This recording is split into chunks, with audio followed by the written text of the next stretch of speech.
ఎటువంటి mall practice లో involve అవ్వకూడదు.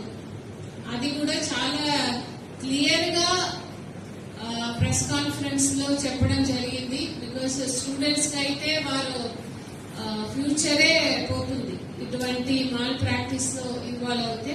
సో అది కూడా మీరు చాలా జాగ్రత్తగా చూసుకోవాలి. ఏ సెంటర్ లో అయినా ఎక్కడ కూడా it should not be that particular centre లో ఇలా జరిగింది, అక్కడ ఉన్నవారు సరిగా చూసుకోలేదు, బయటికి వస్తే దెన్ కన్సర్న్ ఎవరైతే ఆ సెంటర్ సంబంధించిన వారు ఉన్నారో అందరూ కూడా you'd be in trouble. So it is your responsibility. 3 members me chief superintendent, department officer, custodians.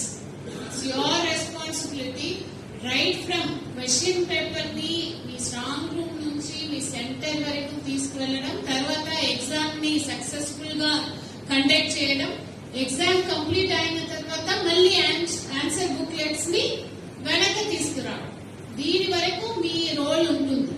So you all know, నేను అగైన్ మళ్ళీ చెప్పడానికి అవసరం లేదు. So you all know your roles and responsibility. Please follow it. Because problems రాని వరకు problem లేదు. ఎక్కడైనా ఒక్క ఇన్సిడెంట్ జరిగితే everyone would be in trouble. అనవసరంగా డిస్ట్రిక్ట్ చెడ్డ పేరు వస్తుంది. అండ్ నేను ఇంత కష్టపడి ఎవ్రీ స్టెప్